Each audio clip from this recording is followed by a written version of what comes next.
Der Stille. Dieses Tibet diese Woche eine wöchentliche Nachrichtenausgabe über Tibet, seine Heiligkeit, den Dalai Lama und die tibetische Zentralverwaltung. Zunächst die heutigen Schlagzeilen. Hochrangiger Mönch des Klosters Kirti in Tibet nach Verhaftung durch chinesische Behörden vermisst. Sejong besucht Dalhousie und beendet seine Reise durch Zentralindien.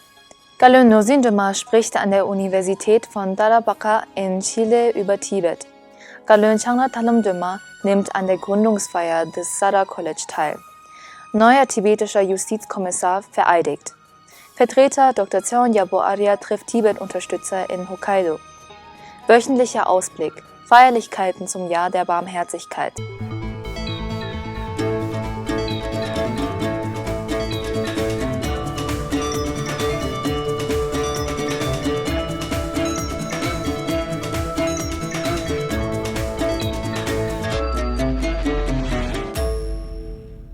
Diese Woche wurde ein weiterer Fall von Verschleppung in Amdo, Tibet, bekannt.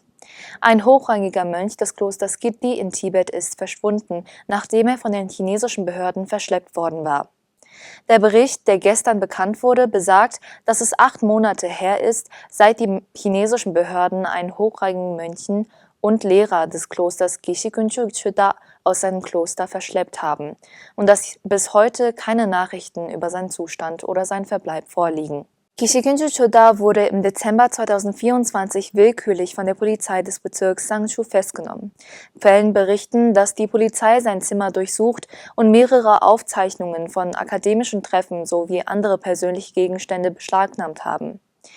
Die willkürliche Verhaftung und Inhaftierung ohne Kontakt zur Außenwelt von Geshikunchu Choda stellen eine systematische Verletzung der Rechte der Tibeter dar. Die Fälle von Verschleppungen nehmen weiter zu, wobei insbesondere Abt, Lehrer, Künstler, Umweltschützer, Wissenschaftler und Gemeindevorsteher betroffen sind, die in Haft einem hohen Risiko von Folter und Tod ausgesetzt sind. Sejong Bemba-Tsering von der tibetischen Exilregierung traf gestern in Dalhousie ein, nachdem er die letzte Etappe seiner Indienreise in Nainital und Delhi beendet hatte.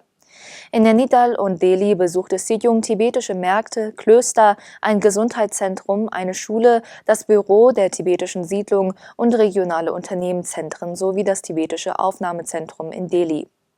In seinen Ansprachen bei all diesen Versammlungen betonte Sejong, wie wichtig es sei, sich für Tibet einzusetzen, die 3 Säulen der tibetischen Demokratie als Grundlage sowohl der CTA als auch der tibetischen Sache aufrechtzuerhalten, an der Politik des Mittelwegs festzuhalten und die Regeln und Vorschriften der indischen Regierung einzuhalten. Er gab auch einen Überblick über die Versammlung globaler Medien und Künstler in Dharamsala zur Feier des 90. Geburtstags seiner Heiligkeit des Dalai Lama, die die weltweite Bedeutung und Verehrung seiner Heiligkeit symbolisiert. Sejong ist heute nach Ludhiana aufgebrochen, um am 15. August den 79. Jahrestag der Unabhängigkeit Indiens zu feiern. Galön Nozindema vom Ministerium für Information und internationale Beziehungen der tibetischen Exilregierung begann am vergangenen Mittwoch ihre erste Reise nach Chile, begleitet von Jigme Tsering, dem Vertreter des tibetischen Büros in Lateinamerika, und Mönchen aus dem Kloster Debung Loseling in Indien. Am vergangenen Freitag hielt Galön an der Universität von Tarapacá einen öffentlichen Vortrag mit dem Titel »Echos aus Tibet – Bewahrung der Identität durch Kultur und Tradition im Exil«. Galön sprach über die Widerstandsfähigkeit des tibetischen Volkes bei der Bewahrung seiner Tradition und seines Erbes trotz aller Widrigkeiten und betonte die Bedeutung der Reinkarnation seiner Heiligkeit des Dalai Lama. Mönche des Klosters Debung Loseling errichteten ein Avalokiteshvara Sandmandala und führten buddhistische Rituale durch. Galön nahm auch an den Feierlichkeiten zum 90. Geburtstag seiner Heiligkeit des Dalai Lama teil, die vom tibetischen Büro in Lateinamerika organisiert wurden.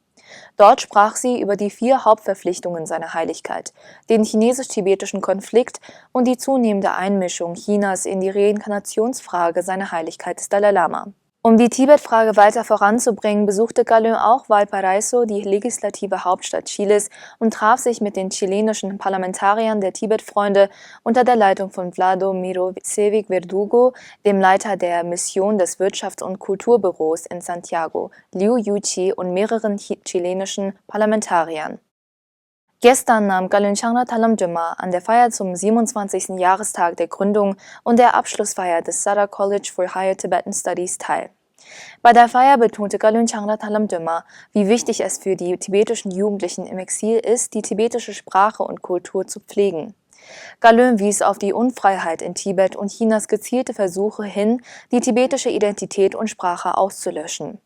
Im Rahmen der Feier wurden die Absolventen des 3. Masterstudiengangs in tibetischer Sprachwissenschaft verabschiedet, einige Fakultätsmitglieder erhielten Ehrentitel und die besten Absolventen des akademischen Jahres wurden mit Preisen ausgezeichnet. Am Montag wurde Mi'kmaq Doji als neuer Circuit Justice Commissioner, Bezirksrichter der tibetischen obersten Justizkommission vereidigt, deren Vorsitzende Yishi Wangmo ist. Vor dieser Ernennung war Mi'kmaq Doji als stellvertretender Sekretär für Wohnungswesen und Liegenschaften im Innenministerium tätig und hatte zusätzliche Aufgaben für die tibetischen Siedlungen in Nepal, Bhutan und Delhi übernommen. Der Vertreter des tibetischen Büros in Japan, Dr. Cheon Yabu Arya, stattete am vergangenen Sonntag der nördlichen japanischen Insel Hokkaido einen ersten Besuch ab. Er sprach von einer Gruppe von Tibet-Unterstützern über das Leben und Vermächtnis seiner Heiligkeit des Dalai Lama, den Beitrag des Buddhismus in der Welt, die Geschichte Tibets, die chinesische Besetzung und die aktuelle Situation der Tibeter im Exil.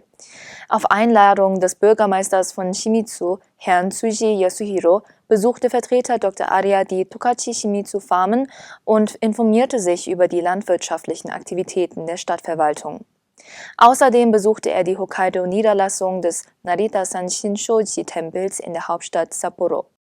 Im Rahmen der Feierlichkeiten zum Jahr der Mitmenschlichkeit organisierte die Schweizer Tibet-Freundschaftsgesellschaft in Zusammenarbeit mit der tibetischen Gemeinde in Basel ein 3-tägiges Tibet-Fest in Basel, das eine große Zahl von Besuchern anzog, die begeistert waren, die tibetische Kultur hautnah erleben zu können. Das Fest bot ein vielfältiges Programm, das von traditionellen tibetischen Musik- und Tanzvorführungen über Gebetszeremonien und Handwerksstände bis hin zu einer Fotoausstellung über seine Heiligkeit den Dalai Lama und der Vorführung von Dokumentarfilmen reichte.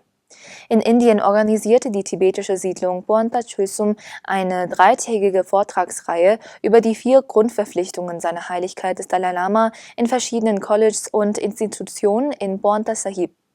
Die Vorträge wurden von Kailash Chandra Bauda, dem Hindi-Übersetzer seiner Heiligkeit, geleitet. Außerdem wurde eine Ausstellung mit dem Titel Indien und Tibet – alte Verbindungen und aktuelle Bindungen gezeigt. Das tibetische Siedlungsbüro von Bhutan Choesum gedachte ebenfalls des Geburtstags von Yashwant Singh Parmar, dem ersten Ministerpräsidenten von Himachal Pradesh, mit traditionellen Tanzvorführungen, einer Ausstellung des Tibet-Museums, der tibetischen Zentralverwaltung und kostenlosen medizinischen Untersuchungen durch die Mensikang-Niederlassung. Das Hauptbüro der südlichen Zone, das tibetische Siedlungsbüro in Mangod und die Tibet-Unterstützungsgruppe von Karnataka veranstalteten gemeinsam eine Dankesveranstaltung für Indien in Chitradurga, um an den ehemaligen Ministerpräsidenten von Karnataka, den verstorbenen Nija Linkappa, zu erinnern. Der Vertreter Jigme Chungne vom Büro Tibets in Indien nahm als Ehrengast teil und mehrere indische Minister waren als Ehrengäste anwesend. Vielen Dank fürs Schauen und bis zum nächsten Mal.